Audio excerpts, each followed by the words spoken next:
talk about my identity and my preference. I was writing short dialogues pa during when I was still a grader, but my papa said to stop writing because according to him, writing is only for girls. My papa was a sabongero and a sogaroy. So, and his friends would say, "Wag kang maging bading kasi yung tatay mo astig." So I did. When I was young, I played for our baseball team, and at the same time, an altar server in our parish. All of these, I was surrounded by boys. By the way, growing up, I don't have that close relationship with my cousins, and we only meet every summer when I spend my summer vacation sa bahay ng lola ko. So, pero when we meet, we played a lot. Mga panlalaking laro. So, during that time, I would like to believe that I was straight, and in fact, I had girlfriends. But there was this one time that I told myself that, oh shit, I'm gay. May basketball court sa labas ng bahay namin. And I developed this liking of looking at our topless boy neighbors playing basketball, especially pag nakikita ko yung VR sa baba.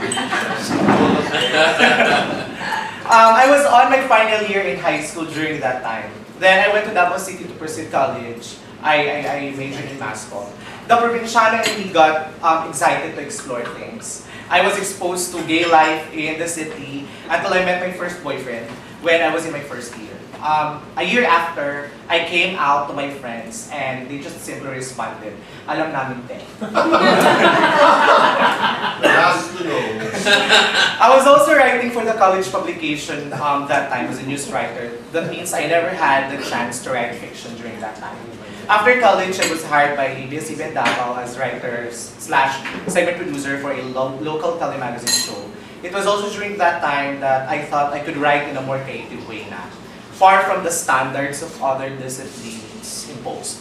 I was assigned to a segment called Mission Makeover, and it is a segment that makes deserving people with wonderful life stories beautiful and pampered in a day. I once featured a person living with HIV, and it actually created a stir because he exposed himself intentionally. Ayaw ng management during that time, napangalanan siya at ipakita yung mukha niya. I actually survived that episode of my life, even to the point na pinatawag kami ng mga people sa city government of Davao because of doing that. So the segment host of that segment was Ita Kilar. He's a known gay man.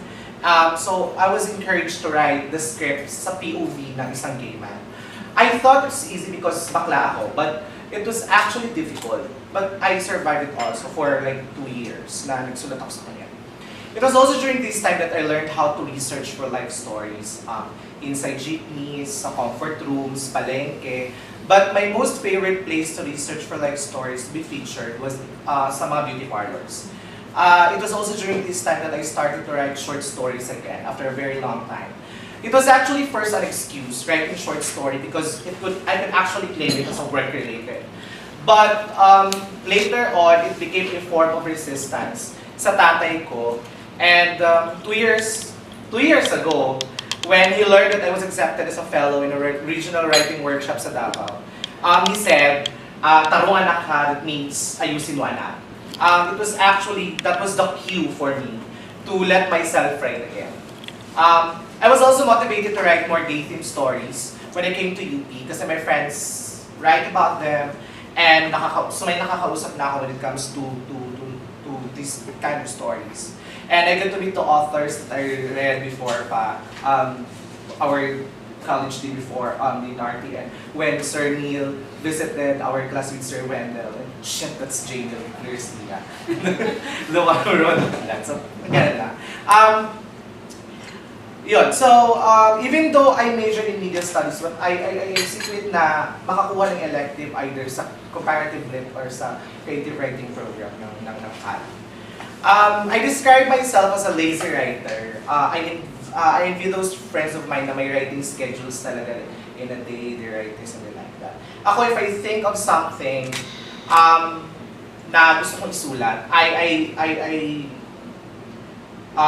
write super short plot in mindless in my phone, and I called it Prospect Historia. And to date, I have 14 stories yet to be written. So, salamat Ralph. Paano naman natin? Yeah. Nice to know. No. It's strange because I find it strange that Ralph is I feel like he's a very positive kind of person, but these two stories, well, to be quite honest, nabasa ko na sila. I've read them. I've read these types of stories before, wherein things, for example, for the second story, things are only legitimized.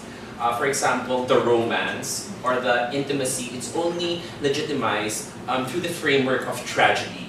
Like queer love is only framed through that lens. It's na parang na confirm lang siya kapag dumaan yung mga karakter sa isang marugdog or sa lusa, parang gano'n. I mean, yung dalawang karakter dun sa pangalawang storya, namatayan ng lola na nag-aalaga sa kanila, etc. Pero kahit na sa huli, meron pa rin mag-aalaga sa kanila na pamilya, again, naka-framework siya sa isang tipo ng heterosexual at nuclear na pamilya na magsasalba dito sa dalawang tao na to. Pero dun sa una, medyo ewan ko pa, ulit ko na itong sinasabi sa mga batang mga batang queer at bakla na nababagabag ako na again, yung usapin kunyari ng HIV. I am an HIV positive person, by the way.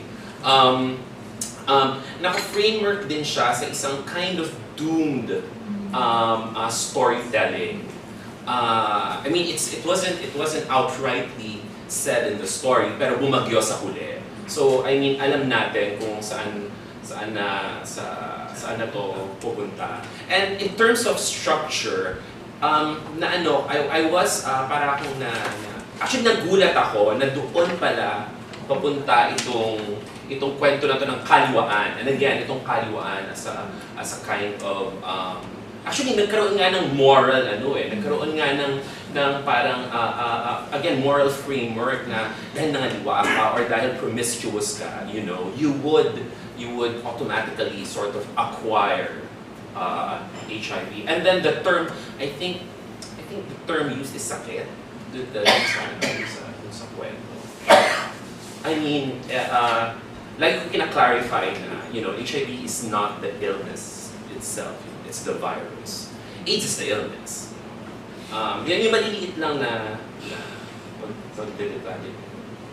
And so parang, yeah, I'm hearing Ralph talk. It's like another person sort of wrote the stories. I think may binabanggit na dalawang points si Carlo. First is we might be writing from still our heteronormative frame, which means that maybe we should, part of the things na kailangan natin pagnilayan or we think over, kanina nabanggit na yung ethics na ano yung Chinese-ness dito sa mga why are you writing about women or using Chinese myths, so ano yung ethics doon, and probably we should also part that issue also, so something very integral na if we do write this kind of stories and identify heteronormative standards. Pangalawa din, nabanggit din yung subject position din. Hindi ka naman ng HIV, hindi ka naman ng front. So, ano yung interest mo in bringing this issue up? Kasi as we find out in the story, it just comes in, parang may pihit lang kagad. Hindi naman tayo inihanda ng kwento sa ganung klase. Rendering ng closure, may problem, pagiging closure ng story. So si Adrian? Hi. Contrary to Carlo though, hindi ako na-surpresa dun sa front seat. Kasi dun sa first paragraph na lang nung sinabi niya na may masamang balita na mangyayari. And because kind of knowing na bakla yung nasa story, mukhang itong masamang mangyayari is HIV. I was praying na hindi ganun yung mangyayari because very regressive yung idea na every time may diagnosis, magbubuno ang mundo. And I think we can transcend that, we can transcend beyond that.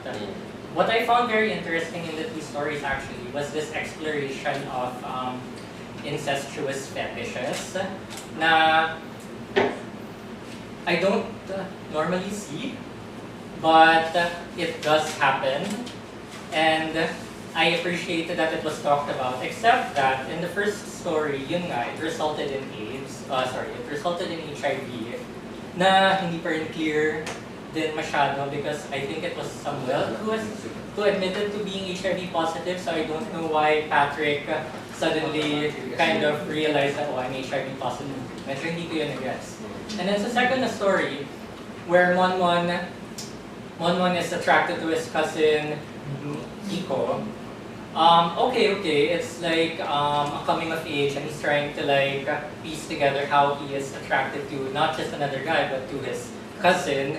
Pero yung framework nun by the ending is that no, we cannot have this love. We are brothers. So it's as so much worse than cousins. yeah. So cousins were okay. Hindi ba? I don't think so. But first, second pwede. Sa catechism. Okay, so hindi naman siguro pag-gay. Kasi hindi naman kayo mag-aanak. Anything goes. Basta anymore. No, pero yung thing is sayang. Kasi you're already dipping your toes into this. And you kind of like pull back and say, malamig, ayoko. So, I don't know. I like, personally, kasi you already started it, why not push further and go into like this incestuous attractions that can happen? Hindi, kasi I've also read, and I've seen lots of works that depict incestuous relationships, particularly some. Not by Filipinos. We don't really write about it. No, in Virgin Lab Fest, the plays, I they would moralize about it, and it would always be like this kind of hellish recourse, wherein because you did not pass for heterosexual love, then you must suffer this kind of incestuous homosexual desire hell. That's, you know. I agree with Adrian. That's the value added for the two stories. No? That one is cousin. The other one is, it turns out, brothers, right? But so it's very didactic. It kind of links it up with indigenous or even Religious. but basically the dominant certain. And finding out that home and family are somewhat related. And as well as the house, the importance of the space of the roof as a place where they go when they feel like they can't speak, they can't question, they can't do anything. They feel freedom to do something in a space that is not exactly within the house. But the lack of description, when they went to the roof, when the brother and the cousin, when the character and the cousin go to the roof to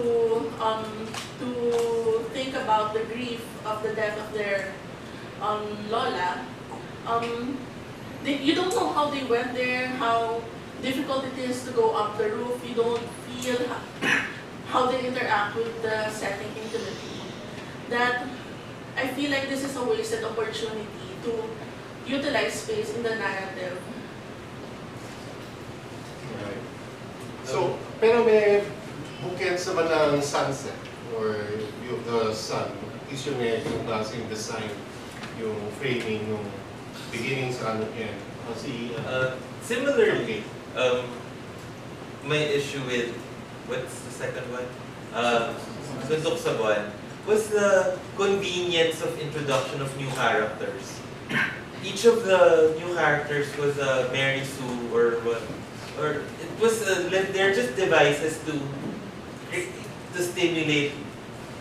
And this person dying, I don't even know who she is. I don't care. She just brings. Diba? Oh, biglang ginawa, I don't care. me as a reader, I have not started caring for this person and suddenly she dies. It's like, I'm not prepared to care for her. Tapos, And Parang then, soap opera yung framework niya eh, na parang nakikinig ako ng DZRH. oh no! There's something oral about it. The whole thing is very oral for me. And yung length niya rin, nakatatanggap ko siya, ganun talaga lang siya. Hindi siya pwedeng habaan. Kung dinevelop mo kasi yung Lola, modern story na siya. Parang hindi siya modern entirely. Naugat siya sa storytelling na medyo luma. No? Pero within that, may freshness na kasi imagine talking about incest. Kasi yung ganitong klaseng pagkikwento, walang incest yan. Normally, pag narinig mo si DZRH, imagine mo, pero pagkikwento, bawal magpipinsan. Di pwede, di ba? Pero ito, may ganun. So, merong radical, tinitweak na yung tradition, pero nakaugat pa siya sa tradition. Pero in that same sentence, yung isa ko pang tinatanong sa sarili ko yung decision ng author to not use unity of action na nagsa-time skip siya na nagta-time skip instead of focusing on a specific event. Kung nagsimula na lang siya at natapos within the rooftop scene or at least from the hospital to the rooftop scene, mas intact pa yung tension kaysa yung pinundag tayo ng lundag. So, baka yung kine-question ko yung decision making lang. Parang maybe maybe the author would consider choosing some sort of unity to tie it all together instead of having us jump through all of these hoops na introducing settings, introducing characters that won't get developed anyways. Sayang lang yan. Oo, sayang yung effort. But I must say, particularly for the second story, I look forward to sex between the two of them. And I was frustrated. And that's a good Kasi alam na rin pala ni cousin na... Oo, kasi ang gwapo si Miko, di ba, na-depict naman niya na cutie. Yung matigas na abs kahit natututo. Very particular siya about being held by strong arms. No? So, the speaker is sissy boy na impressed by a butch kind of strong person. Very bakla in that sense. So, na-capture naman na yung very grounded na sensibility. So, naglundag-lundag siya kasi nga moral yung framework eh. So, kailangan makakita ka ng time moving, time passing. Parang you can have hindsight, di ba? So, and for Francie, if you turn on your grinder, my username is freeHIVtest. I'm a counselor for Love Yourself. We talagang fear-mongering is no. highly disdained. Talagang when may naglalabas ng ads, yung these Catholic organizations na pag if you stay promiscuous, you'll end up in the hospital with all of these cables attached to you.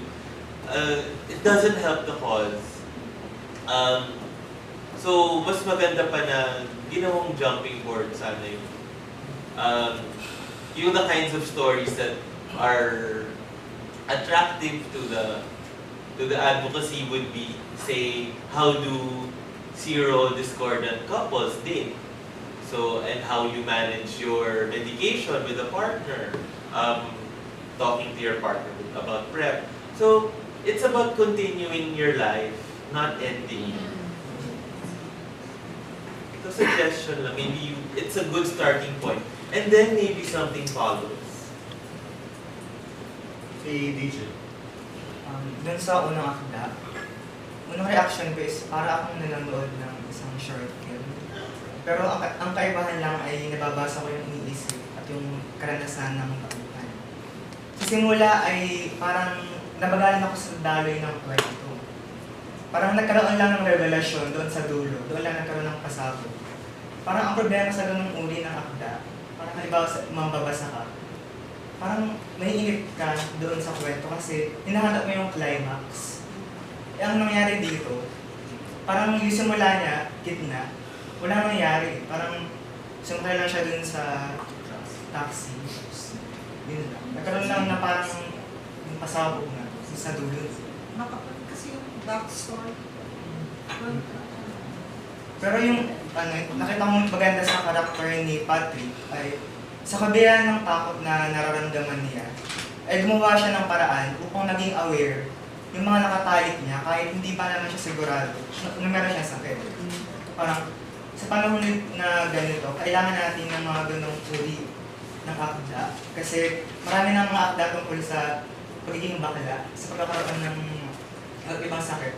Pero walang ginagawang kilos yung tauhan. Parang nagiging defeatist sila. Doon naman sa pangalawang akda, ay parang medyo wala na ako nakitang bago. Kasi marami ng mga ganun yung incest. Marami na. Parang marami na akong nababasa na ganun. Tapos Sa Twitter. Sa Twitter. Sa caption sa Twitter. True. Sarap na Pinoy. Sarap.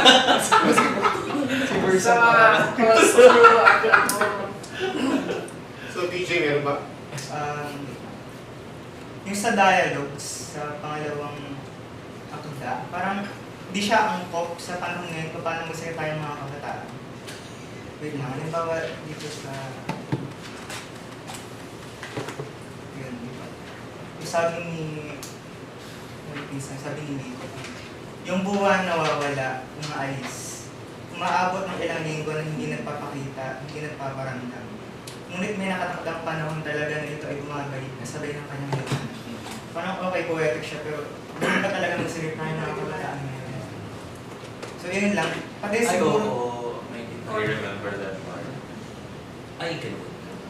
At saka hindi na-build up yung character to wax poetic like that. Na hindi masyadong. Ano to yung maraming tula na pinasok na parang pangit daw sabi ni pero baka hindi lang kasi siya nagtumulong doon sa pag-build nung narrative. Sa Suntok sa buwan. na yun. Oo, okay. First time kong binasa ito, talaga ang reaction ko, ay suntok talaga sa buwan itong kwentong ito, no? But then, Pero may potential. oo, na-realize ko nga, totoo, I agree with the observations.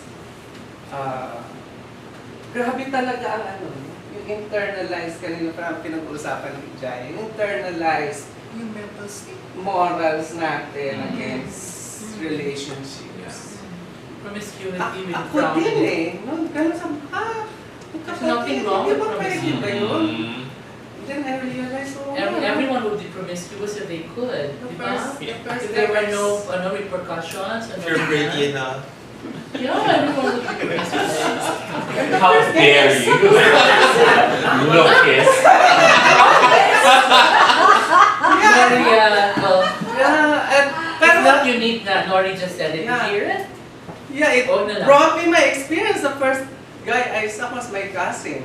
Mo, parang gano'n, di ba? So talagang wami, di ba? Hindi talaga natuloy. In other words, yung isa may natuloy pero may consequence of dire. By the way, I suggest if Ralph is interested in writing more about HIV/AIDS in literature, to read the works of Paul Monet and people like Mark Doty, etc. When they were there's been an ontological shift in AIDS literature when AIDS became treatable and is now a chronic illness. Nawala yung kanyang death sentence, wala na siya ontological weight. The same weight that people like Paul Monet and the others had to bear. Ibang-iba when they wrote about their AIDS journal, they were dying. And they were writing memoirs, and they were writing journals. Ibang-iba yun. So, siguro, it's really now a different paradigm. It is, you live with it. Yeah. It is like a chronic illness. You take medication, like maintenance medicine for it. You have to be responsible, not to pass it on, but there's such a thing as PrEP. There are options. So it's actually... And there's a thing called being undetectable. Yes. Where you cannot, Yes. So it's really not the same weight anymore that it would have. But the last thing I want to say to Ralph is this. There's integrity to it being a traditional kind of story. Tweaked in a radical way because of the queer brazenness. I don't want it to turn into a modern story. Parang gusto ko na ganyan siya. Na meron siyang audience, na yan ang kinukonsume. This is the convention that people will respond to, the popular readers, no? Not probably a workshop, sort of new critical trained sort of, audience like us, no? But popular readers would resonate with this. Pero yun na nga, pagandahin pa natin. Kasi hindi naman pwedeng, porque ganon, formula lang ang bibigyan natin. Tinweak mo naman ng konti, tweak mo pa ng konti. So I think, but i-tweak mo yung front seat, but hindi gravity masyado na, hindi ganun yung twist sana na may sakit, na parang parusa siya. Diba? Nangaliwa, what could be a better resolution for that, na pinaliwa siya, pero yung twist mo, nangaliwa rin pala siya. Parang gano'n, okay na yun eh. Or have a throttle. Oo, di ba? Or si Grab driver ko. Ay, actually, yun ang aking fantasy muna. Sabi ko, the driver will be the lover. Hindi ka ganun doon. Kaya si Alfie nabot ng alas 2 kagabi kasi namimili ng gwapong Grab driver.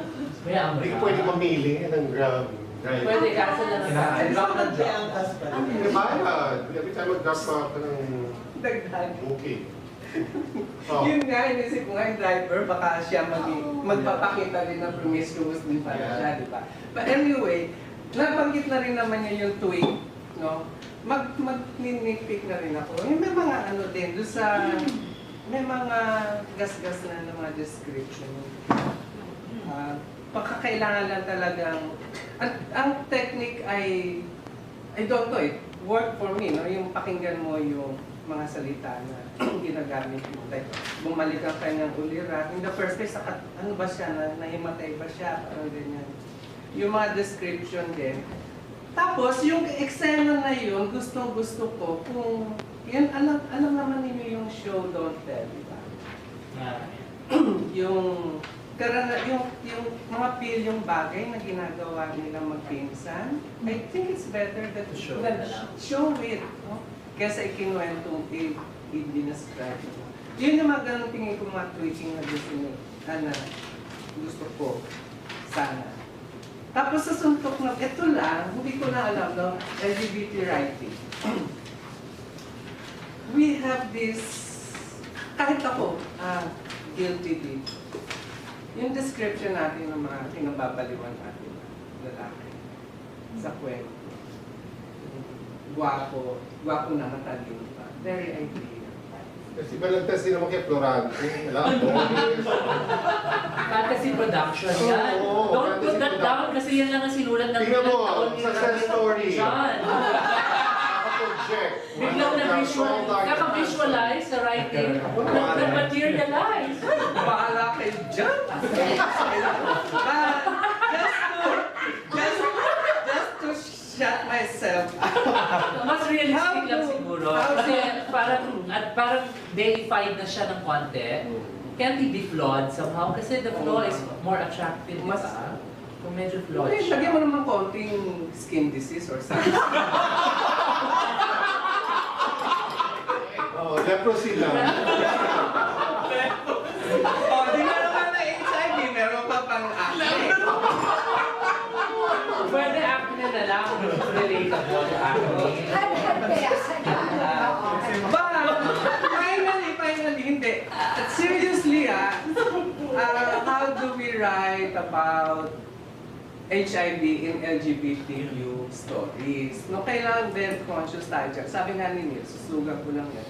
Ano natin, paano ba ito hindi lang effectively mailalarawan at maikukwento, kundi paano din correctly mailalahat. I think yung recurring, even from this morning's session, na pinapag-aralan natin yung sa echo, yung poetry. So hindi lang siya mag-take off yung imaginative, pero nag-ground on certain conditions, knowledge. So I think if mo gagawin yung ganong klase representation, if you've gone through the materials on HIV at yung Hindi na siya death sentence, Ram. Tsaka, the message to send is actually not fear-mongering eh. It's the facts. Just give the facts. Okay, si Luna. Bukong minor lang pero major sa setting ng Davao. I'm curious to see yung landscape mo, lalo na yung nightlife. Ito may attempt dun eh. That's Central Bank, na naghahanap. Naghahanap ako ng iba pang features ng setting. So ikalawa, speaking of veering away from the victimology, mas tayo, yung games, halimbawa nila, bilang magpinsan, iba pagka may sexual games may mga pangalan kayo, halimbawa dun sa body parts, pero naalala ko to dun sa working RM applied, dun sa lila ang kulay ng mga pangalan. Yung the our second game, yung Mamaya, we have the gagambagi. hindi ba? So, baka kailangan meron siyang ganun feature para mas maging playful. In other words, mas i-concretize natin, parang mas talaga yung nilalaro na rather than puro fictive, puro imagination.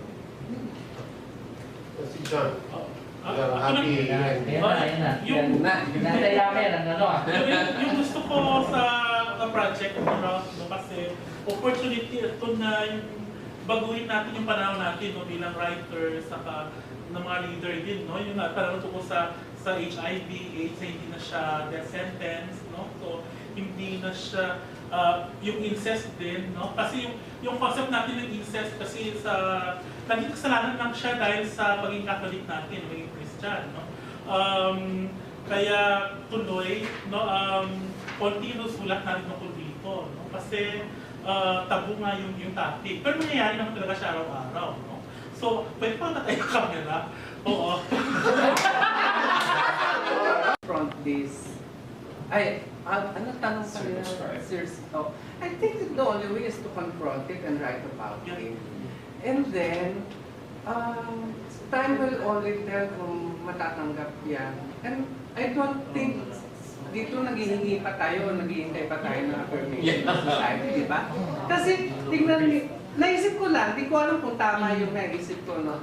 Nung una ako nagsusulat ng gay lit, di ba dalawa nga lang ang bakla, isda, litaw na bakla at yung pamilya bakla. And it's a noon ang hindi maling politika noon. Sa pagkaintindi ko, maling politika na naisipin mo na kung bakla ka, ikaw ay babae. Trapped in a man's body. But look at us now. No, nire-recognize natin yan ngayon. Kailan lang yun? 1987. When nagsulat ako. The trans moment. Diba? So, tingin ko, ito din kasama dun sa magbabago. Very minor lang na observations. Naalala ko si Sir Ronald. Di ba sa Dream of the Red Chamber, magkapatid silang lalaki at babae. Incestuous silang siblings, hetero siblings. Tapos tire-rape pa sila ng mga tito-tita nila. Diba? So parang colonial lang talaga itong imposition of wrongness and incest. And the missionaries nga kept bumping into all sorts of problems. So basahin nyo na lang archive, yung mga historical, makikita ninyo yun. It's what we were, and I think it's what we still are. And yun na nga, our attitude has changed. It used to be the norm, or it used to be ordinary. Hindi naman siya norm talaga, hindi siya i-endorse, pero nangyayari siya. Tapos walang anathema, walang excommunication, right? But now, talagang hindi mo pwedeng sabihin kasi it's a big no. Si Joanna. Yeah, agree ako sa mga nasabi ng lahat. Agree ako. Grabe ka. Sobrang agree ako sa inyo. Realist na to. Realist na ito. Pwede na disagree. Iniisip ko kasi nung binabasa ko yung front seat, parang nabasa ko na before. Was it in the Dazo Writers Workshop? Ibang plot na. Per se.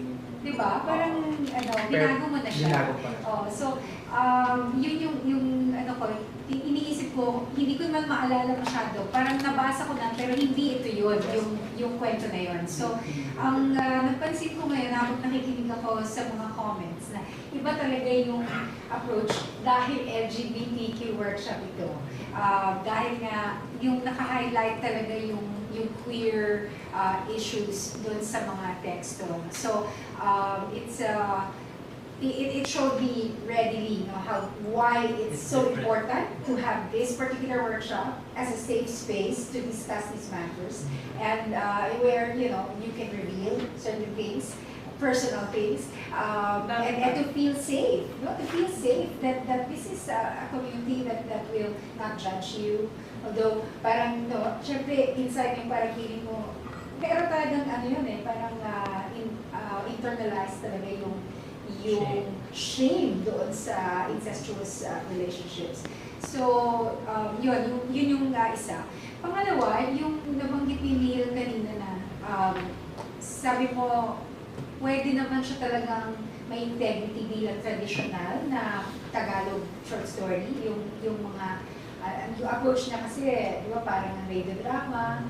Tapos, ako yung mga comments ko sa kanya parang melodramatic, which is actually soap opera style, di ba, telenovela. So kung titingnan mo yung draft ko, yun talaga yung mga strong ang reaction ko bilang reader, literary reader. Binibilugan ko yung, ay parang Pero soap opera na ito. incest. So menuiness siya for me na in terms Korea. of- oo, parang radical yung primo soap opera. Parang this is something my mom can read. Pero manalo, ha? Di ba? Parang kasi surprise yung soap opera fan, parang dito naging gano'n, di ba? So siguro, ang question is, kung i-retain yung soap opera qualities, mapapublish ba yun pagandahin pa rin. sa Tagalog anthology? So, tanong siguro, Tanong, isang tanong sa... Basta maayos naman yung no? Paano siya aayusin? Talagang without remember yung aming sino nga yun? Yung what's his name? We put out yung may parang NP, meron pa, yung kay Catalan, kay Randy Catalan, oo. Super opera! Na-debate kami ni Danton kept saying, kailangan yan. Sabi ko, Danton, soap opera! Inulusong iniahaon, magagawa. But you know, ang daming fans noon, kwento na yun. Meron siya kon. Meron. Same audience. The other thing about my question, my personal concern about the form is what you were calling a queer tweak. So maybe you can discuss it a little more. I mean, just to clarify, what if you're queer and you're following or using a formulaic form, what can you do as a queer writer to tweak it? In terms of form. Kasi parang klaro naman na in terms of content, yun, diba? Yung content natin, bakla. So, enough of a tweak for me, not enough with the tweak of the incest. Content. Yeah, but without natanggalin yung cautionary tale na parang you'll be punished or whatever. Pero tuloy si incest, masaya siya. Yun, So, gusto ko in na terms yun. of content. But in terms of the form na i-tweak, I don't know how to do that. Lilinisin lang. Lilinisin lang siya. Lilinisin lang. Mga source of Minimize na water. konti yung mga nagkaskas na tapos. One way din para magkaroon ng queer tweak, yung kwento mo raw, ay parang as a kind of writing exercise, paano ito mag-end kung happy ending? In other words, mawawala yung baggage na HIV bilang fear or incest bilang fear. So, baka pwede mo as a kind of writing exercise, mas effective yun. Clearly, you will be saying something new about these two very pressing issues about LGBTQ. So maybe it forces us to confront our judgment regarding incest. Kasi I'm thinking, it's love, isn't it? I mean, love takes many forms. It's a form of love. You're just related. Right? So long as wala natuturo. Hindi ko kaya. Yeah. Oo, ako kaya pa naman. Tapos ka na? Kaya mo na, isa mo lang. Last na item, yung sa akin, yung sinabi ni Luna, kasi yung sa setting, maganda din yung nabanggit ni Carlo na yung parang the being in transit is a strong point of it. I just felt it was a little too much because I'm from there. So parang feeling ko sobra yung detalye, tapos hindi ko alam kung saan patungo. Hindi ba may traffic sa Davao? Traffic. Pero yung para sa akin, hindi ko alam kung hanggang saan pwedeng magbigay ng detalye sa setting. And sabi naman ni Luna, maganda yung gusto natin makita yung pagkadabaw niya. Oo, ano? So, bilang setting.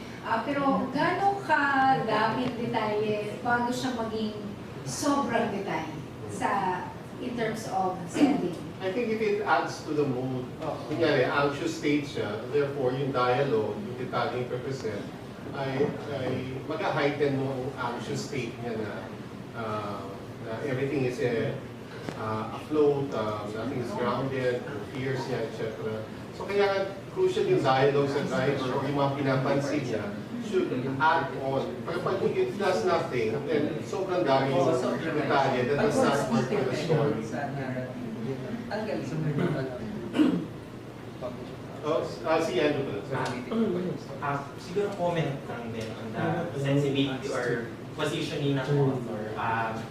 Is it really intended ba talaga to have an audience or for soap opera production or for regional drama-ish kind of production? Kasi kung simula na din siya, question din siya. Kasi kung ipupulong siya sa ganong klaseng formula or queer queen, hindi ko alam kung posible ba siyang mangyari. Kasi ang sensibility ngayon ng LGBT is for emancipation and for aspiration. And then kung iniisip ko kung soap opera, magiging traditional, formulaic yung tendencies niya. And then mag-equate pa siya on a queer perspective na HIV, stigma, stereotype. Gusto natin tanggalin yun sa literature ng LGBT. Though kung magiging soap opera siya, possible kaya na i-radicalize. May excitement or it's soap operatic as a story. It's not really a soap opera. Those are different. So I don't think ABS-CBN will put this out, but it can be in a collection of short stories na well-written siya, may pero ganun yung sensibility niya, na it harks back to liwayway, to that kind of writing. Or radio drama. Radio drama, basta it harks back to that. But it's new because of what it's talking about, and probably we can tweak little bits of it so that the form will also have that newness there.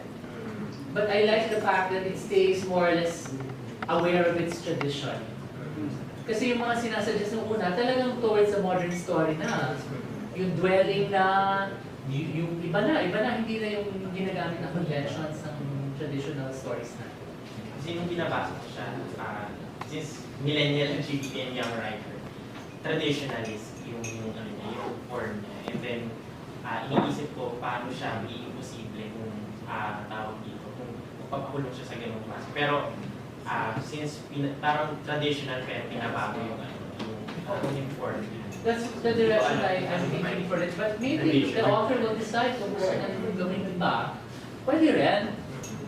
Pero kami, for me, natutuwa na ako na incest siya, tapos traditional yung magkwento niya. Nakakaloka na yung Sinasabi lang naman natin sa workshop na ito, lahat ng parang garden variety sa fiction writing, speculative fiction, traditional kinds of fiction, storytelling, okay yun. As a kind of platform to tell. Queer it somehow, find a way to make it new somewhere.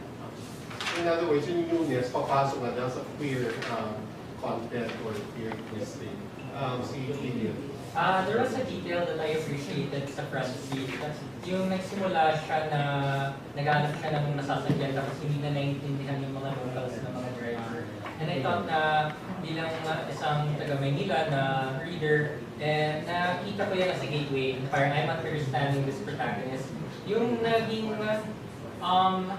missed opportunity, I think, noon is hindi siya nadala to reflect or to expand on yung experience ni Patrick with Samuel and with his situation. Because I feel like there's a lack of characters. I didn't connect with their relationship because hindi ko alam kung ako lang ito, pero there was may mahabang period ng story na veiled na lalaki ba si Sam. And I felt that it detracted from really getting to know who they were as characters. But change the name to something definitely male. Para naman lalaki. Yeah. Pero siguro parang technique niya yun eh. I think part of the twist, part of the so-called twist is you finding out na ang lalaki pala si Sam. Pero nag-interval twist na sila. I mean, twist after twist after twist. Kasi nga, ano siya, telenovela. Nabasa mo na ba Ralph si O. Henry? You know the story The Last Leaf? The It's a beautiful story whose twist is so nice. Si Guy de Maupassant, mas twist in the next. Isa lang ang twist, they go for just one twist, pero it will really twist you. One lang. If you're looking for that kind of effect, I think you should go through this. One lang, one twist lang. Hindi marami. Medyo pala. 400. Boy pa pala sila, kapag kaya sakay na pala sila, one twist lang. One twist lang. Cannot be triple somersault twist. Yung last week there's an young artist, a girl who's dying of pneumonia in a hospital. And she decides that this outside her window there's a vine, an ivy vine that's attached to the wall. And she decides that so long as that vine is alive, she will live. But if it dies, then she will also die. And there's another artist in the same room, much older, who talks to her and wants her to keep living. And so she lives, right? Because the vine does not die. She has no idea that it was painted na lang by the other artist, who actually dies painting it. Because he's older, and it's winter kasi. So that's the twist. That the leaf is art. It's not nature. And art keeps us alive. One twist, bongga. Ganon. Hindi kailangan marami. Unity, the unity that Cupcake was looking for. Yeah, can be done. If you do decide in the long run to go for the modern short story, and then binabanggit ni Adrian, medyo pag-aralan mo pa yung characterization. Kasi it cannot just be parang situational at walang medyo background or in-depth 3D pa. Sociological, psychological, biological dimensions your coexistence stories na pinigil mo. If you do decide to go eventually sa ibang pang klaseng story. Now, let's try to hear from the others who have not yet spoken. So, si Christian. Wala? Bruce? Well, I like the part in the story na sa natin sa front seat where he didn't know what he was going to do to go to this particular destination. So there was a lot of uncertainty in that part of the story. And then at the end, it was clear what he wanted to do, what he was going to do to inform all of these people that, hey, and ought to save. So, you know, I like how this book ended that way. It was uncertainty on one end, then clarity on the other. RJ? Sigrid? Any others from the panelists? Minor lang. Bawasan melodrama sa tayo. Lalo na yung... Pasensya lang kung kailangan ko patuntihan. Pero kung gagawin tuloy-tuloy yung revamp ng akda, nakalit na sa mode ito, medyo may pagkadagdakin ito dito. May mga lines na talagang hindi ko sinasabi ng ganito. Kung halimbawa nasa page 40, Ramon, huwag. Hindi mo dapat ako mahalin ng ganyan. Pagkapatid tayo. Yung kung totoo yung ano yan, na ina-attempt mo na kunin kung paano magsalita ang mga tunay na tao sa labas ng text. Hindi sila ganito magsalita. Pero parang tinatanggap natin kasi yan ang natutunan natin sa... Pero ang gusto kong gawin, i-disturb mo yung ganoon.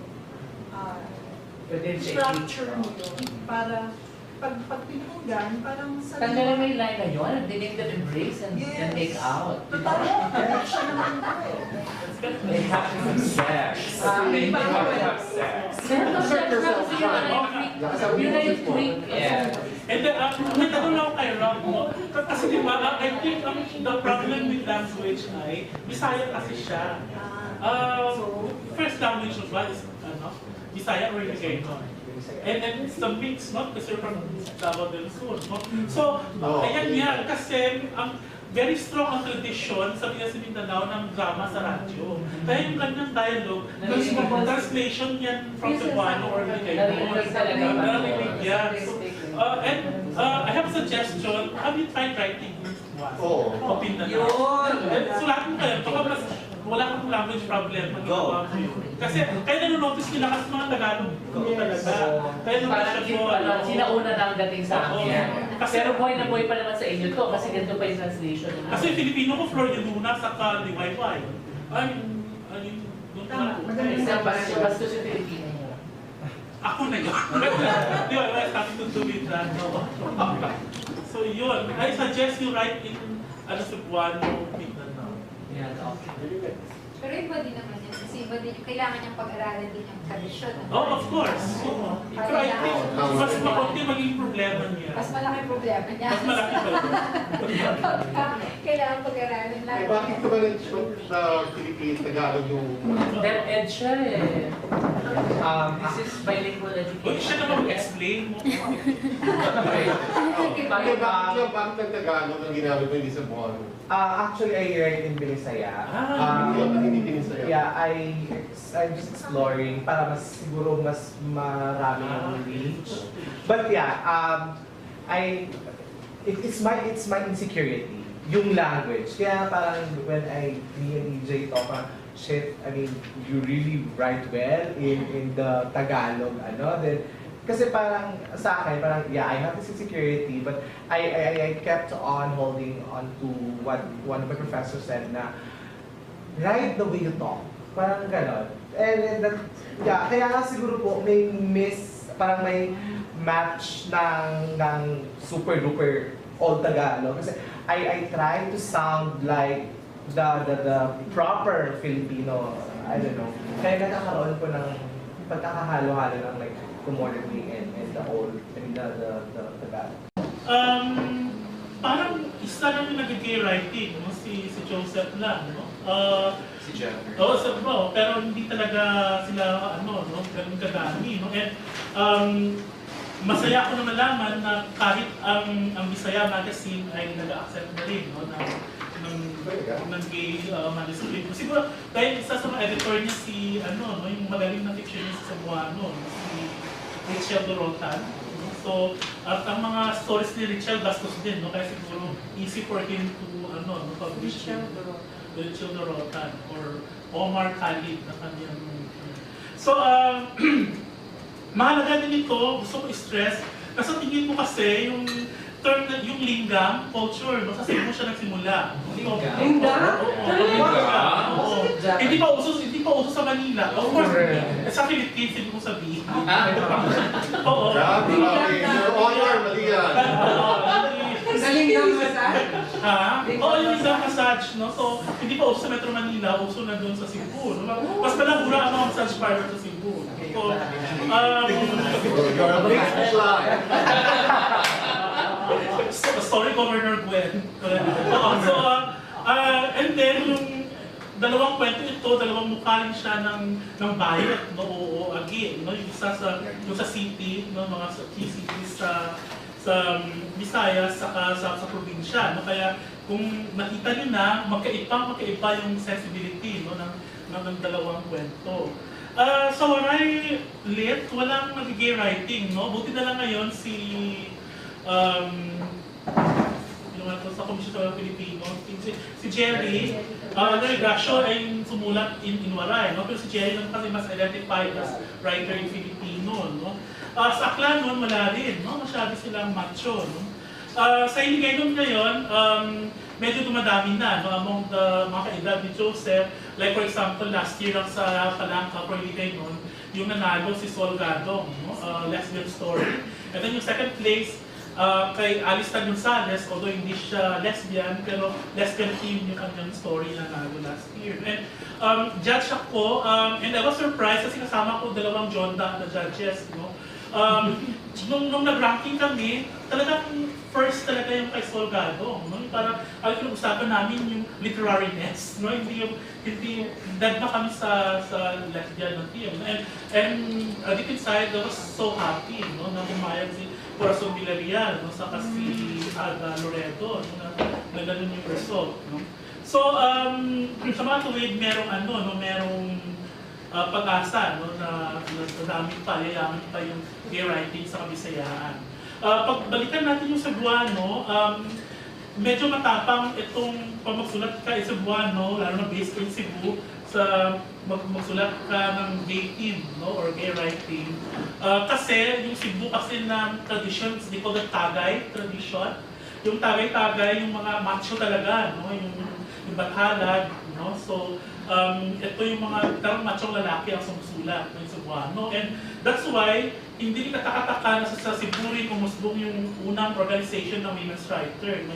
Yung WILA, no? Women Literary Arts. No? Pero, ang nakita ko sa WILA, masyado silang straight na babae. No? Parang hindi pa nila-include yung lesbian, no? Sa kanilang, no? Masyado silang straight, no? Sorry sa face, no? Oh, straight talaga, no? So kaya, matapang, no? Sa ganong konteksto, yung dalawang kwento dito ni Joseph. So yun. So siguro simulan na natin, no? sa fellows. Nimros, ikaw? Pagsabayin ko na po sige, okay. When we read maps at Red Devil, masasabi this reads like creative nonfiction, yung when we read maps. I really like the way it was written. Tapos syempre, parehong episodic yung style sa item. Tapos, because it strikes me as entries, as blog entries, but I was bloated in the second part. Kasi I was surprised by the sudden change of character speaking. Tapos, there are times that the you in the second part, I confuse the you in the second part with the you in the first part. Yun. And I love the way it ended, but I was hoping na hindi siya question the core from the narrator. Kasi he was, the character, I'm not sure if it's a he or a she, the character wasn't asking too many questions. But at the end, he or she asked a question. Doon naman sa Red Devil, I liked it. I like the character very much of Emma. Sabi ko nga dito, si Emma strikes me as the kind of gay na nagiging pare pagtanda. Kasi there's a certain innocence to him. Tapos hindi na wala yung innocence even when he was pleasuring himself thinking about London's Red Devil. There was still that innocence. Like that. Saka pala, no? Kasi sa Buwano, ideally, sana i-discuss natin yung original, no? Sa Buwano, yung translation, no? But later on, si Sir Gene mag-comment na he would refer to the original sa Buwano. Because I speak in a Bigay nun, no? So my Cebuano is kind of trying hard. I can read Cebuano text, but I cannot judge whether it's well written as Cebuano or not. So for most of us, magkasya na lang tayo sa translation, no? Which is, sa tingin ko hindi ganun kalayo. Oo, paano sila? Parang malapit mo. Oo. Sige, please. I read it in Binisaya. I don't know, but it's better. I mean, Binisaya language is really good. I mean, for me, in writing. And I hope na ma-capture nyo sana yung the way Joseph have written it in Binisaya, because it's written really good.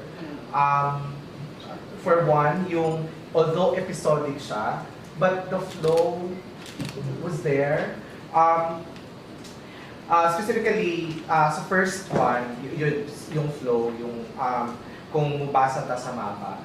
Tas yung pangalawa, yung Red Devil, I don't know, but when I read the scene na nasa cornfield, I like how it was vividly described na parang naging voyeur ako in looking at that scene. Well, I'm still referring to the Binisaya version of it. Also, yung introduction dun sa how the writer described summer, tapos naging turning point siya on introducing Don Don, na parang it's one of the significance of the summer is having Don Don in the community. But all in all, I mean, I wish I could write the way it was written kasi I'm writing in Binisaya also. So, kaya yan. Just do it. Yes, do. There's one thing I'd like to share, yung page 52, yung number 3. I like the concept na parang you have parang when we use Grindr and when we use Tinder with the intention of having intercourse, but in the end it becomes like a confession of your life to strangers. And I like the concept of the created family and the natural family, because you have these meetings and parang initially you want to satisfy the lust inside of you, but something much more important comes out. Yung you get to tell the story, you get to tell about your life, and you finally have an ear who understands you. Of course, well, you would want to have that expounded as a short story, but I guess the form doesn't have it. Pero I just really like this part talaga, that concept na you promise you will not insert love and relationship, pero parang here's someone who could really potentially understand you, and it almost becomes instinctual, almost ritualistic na parang, and then he shares something about his life na maybe he can't share to people who can't accept, parang ganun. And yun lang. Just really want to emphasize that part. In terms of form, kasi pag kita mo, magkaiba yung form ng dalawang kwento. So, do you think merong contribution sa story? Well, dito po sa parang ewan ko kung pwede siyang apply dito. Or someone na said that, yes, about the form, I really like the concept of it, how it kind of gives this idea that each story is each narrative of each character are footnotes to each other. So I really like that concept. It's just a matter of the execution in that I didn't like how each character, like was it Nimrose who said that the first character and the second character, you put it differently until Aaron, the name Aaron was mentioned in that, oh, we're talking to a different person now. So I wish that the three characters were super distinct in that they are three distinct characters, but each are just footnotes to each other. What else? So, like, what are the coincidences that the three chosen characters? What are the chances that the three chosen characters are all middle class, educated men? It feels like limiting in a way that the potential of the form is not explored. Dudog naman pala ko kasi na-preempt ko sa kanya kanina. Parang yung ganong kind of cataloging na sinili sila, I would be more forgiving if this were CNF. Kasi yung, parang kailangan maging truthful. Kung ganyan talaga yung characterization nila, wala may magagawa. Pero since short story naman, may liberty ka na, be variety mo yung mas distinct. Actually, kausap ko dito si Tom. Kasi tinatanong ko kung yung may heteroglossia ba yung Binisaya. Kasi niya sa Tagalog, I don't understand the Binisaya. Baka meron dun sa... Kasi baka absent yung heteroglossia sa English translation, pero meron dun sa Binisaya. Nasabi nito, meron na. Sir Jimmy, can you address that? Which one? The term? Heteroglossia. Can I just comment the word? Yes, it is. Yung informal, colloquial, conversational. For example, the title, kung mobasa tas mapa, tas, T-A-S, it's a contraction. And you have a lot of that. The first time you look at it, you say, there's no such word. But if you read it, it's actually a combination of two words. Ta, sa. And then when you say it, tas. So you have a lot of that here. So that shows that the writer is writing from from hearing. So it's a very Or do you Yeah, Oh, yeah.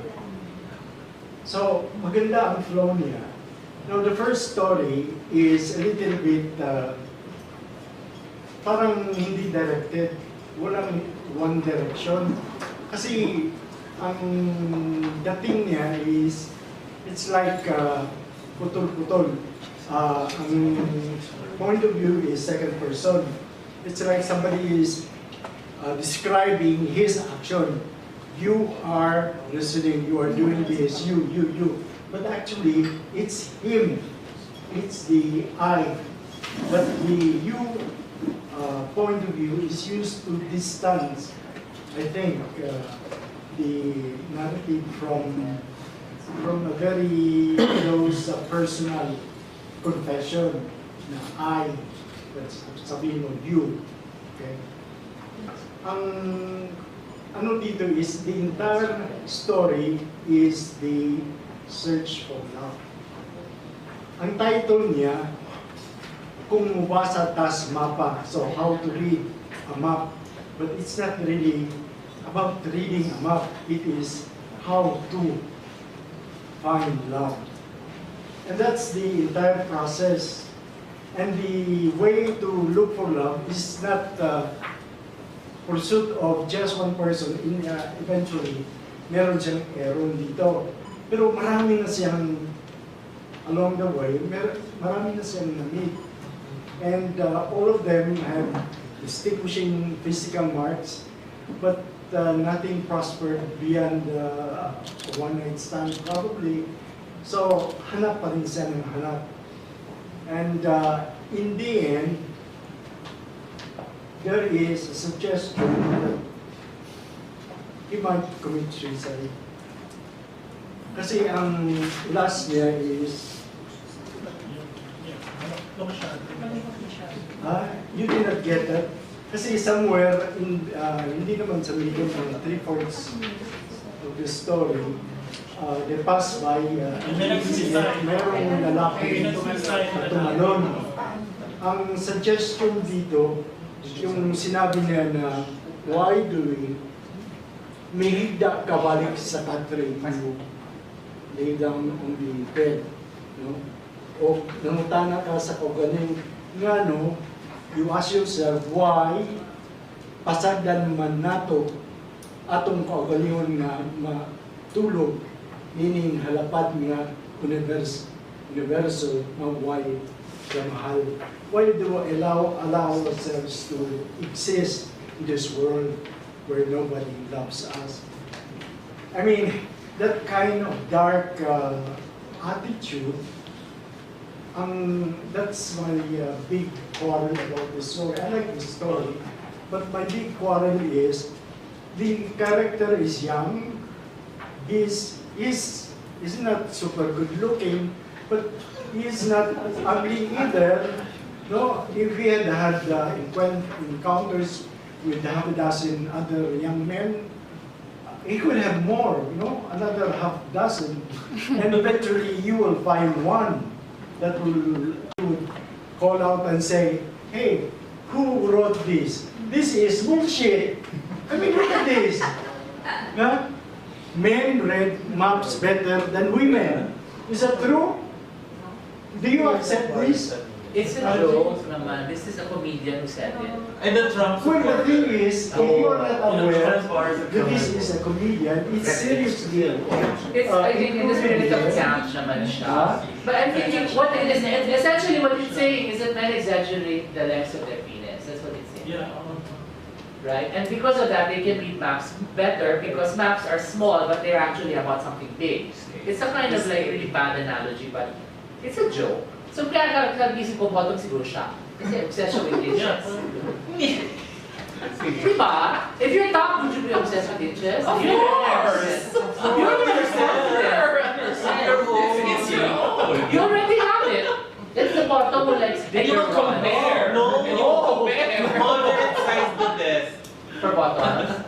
Okay, I'll take your word for it. Yes, it is the size. Pero hindi, There's this Bill. perfect side. This is a place to talk about these things. You know, where else will we talk about that? It's become a fictional issue because of that stupid quote. Pero tama, yung kung camp yung ang intention Why isn't it fun? kung camp yung intention Tapos biglang niya, bleak. hindi naman camp yung story.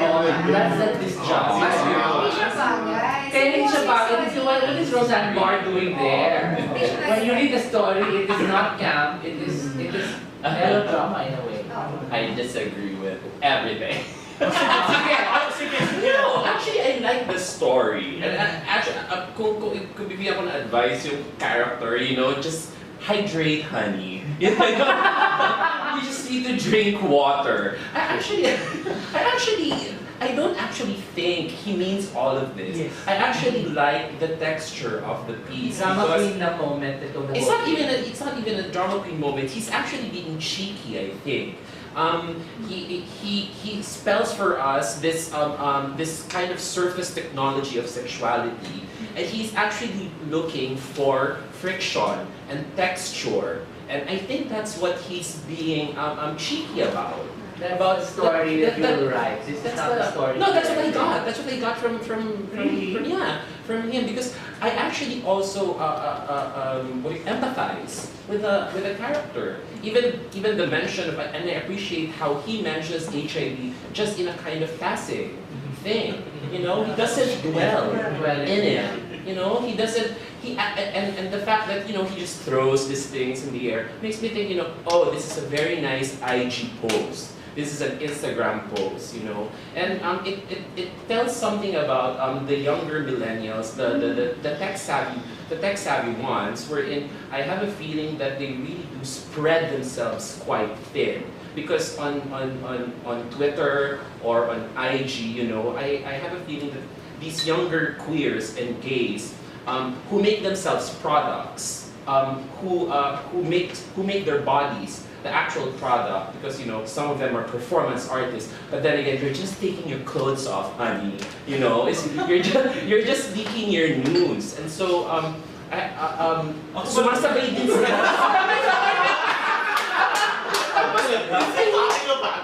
Sumasabay sila sa It's really about you. Sumasabay sila dun sa precarity ng economics. Sumasabay sila dun sa ekonomiya ng katawan. And so I sort of appreciate I would, yeah, this, but then that's a story. wonderful reading. It's not in the text. I'm sorry.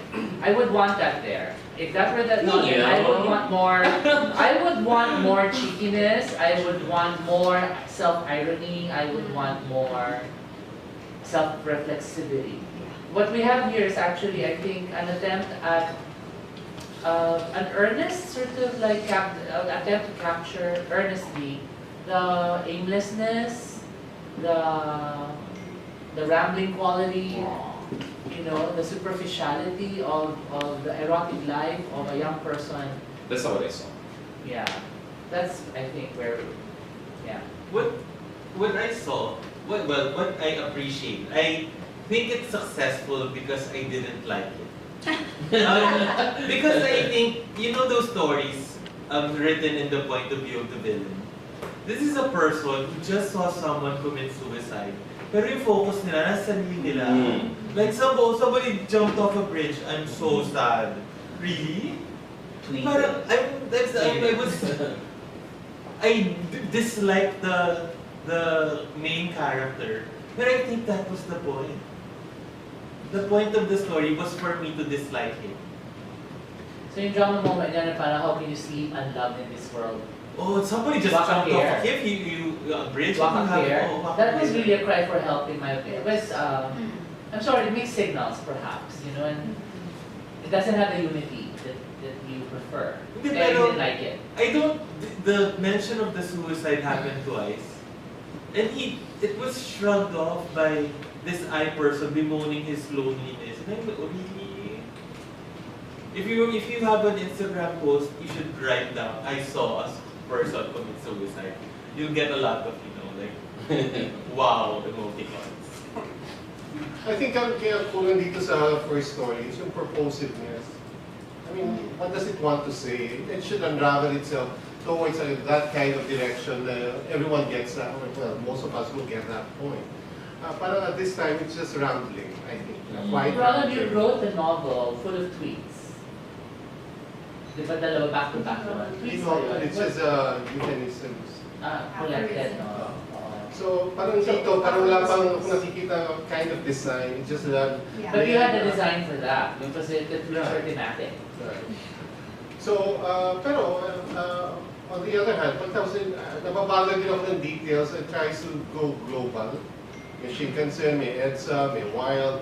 So, parang, I know it's all topical. Not everything gets to be discussed, or hindi mo rin ma-figure out on how to integrate all these details na in-overload tayo. That being said, I think it's a more in-depth kind of project. Kasi dito sa nagsasucceed ang form ng Red Devil. Ito yung content, mas ambitious na gusto ko. But at the same time, yung form, hindi pa nagko-cohere in a kind of organicity as itong isa na to. So, saka kaya pang emails na katulad ng sinasabi ni Joanne, yung Red Devil, been there, done that. Parang it's a Cebuano coming of age or primal scene story ng isang young gay. Dito, parang wala kang, mas may gravitas ito eh. Pero at the same time, hindi mo exactly realize at this time. So, maaaring kailangan pang mapag-isipan ko ano talaga gusto nyo gawin dito sa project na to. So, it's a good read. Pwede magtanong doon sa writer, si Joseph, kasi kilala ko siya eh. So, ang question ko dito sa first story, why calling it fiction if it's actually non-fiction? Nakasulat man ba na most of the works are, most of your works are confessional, and a lot of it is really biographical data, actual things that happened to you. So, why do you... The non-fiction workshop.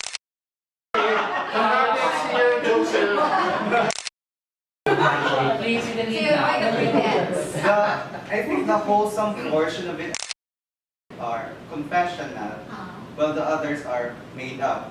So I still think of it as fiction. But the workshop, the flash fiction, the person, BS development is real. Yeah. From Seaver University. So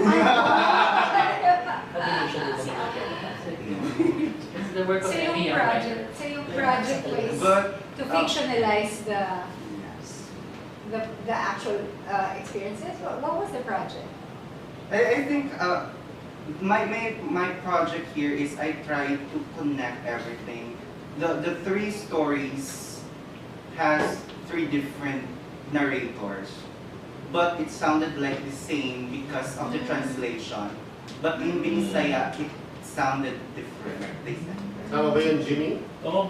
Is there validation of that claim? Yeah, that claim. Your Honor? Let's take the word of the author. He won't argue. But that is the failure also of the translation. Kasi nawala Sino ang nag-translate? Ako. Yung workshop. My failure. Yeah. It's a mess. Wala naman talagang perfect translation. Bakit maraming nawawala sa pagsasabi? But in my book collection, I really dissolved this into three stories. It's not. So it's already published, this one? But it's quite different. I try to experiment because I want to get out from the tradition of Cebuano writing. Appreciate that. Pero pinaisip ko lang, no? Kasi yung mga hinahanap natin, lalo ng mga panelists, no? Yung purposiveness, yung structure, yung dapat well-realized, hindi kaya masyadong tayo new critical sa ganung hinahanap natin. Or bumabalik pa rin tayo doon. Tapos tie back pa rin tayo sa pagiging formalist natin.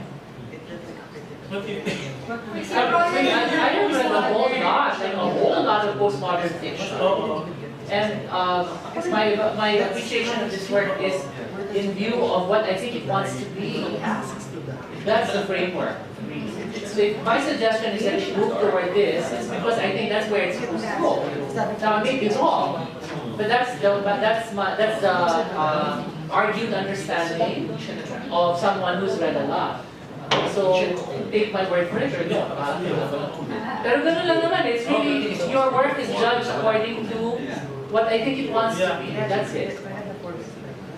Now, I'm thinking that, because I know the new trends in Cebuano fiction writing because of Januar and his friends from Cebu, this is you have mga colleagues doing the same thing, no? Moving out of traditional storytelling, out of didacticism, out of romantic, melodramatic storytelling, to more sort of colloquial, more idiomatic ways of telling a story. If you fragmented the form, which you have to understand why you're doing it. Cannot just be because I want it to be different. So, naintindihan mo ba? Can you explain? Shade. The meaning of shade. Oo. When I wrote it, when I fragmented it, Oo, yun. that is also the style of January, to fragment things.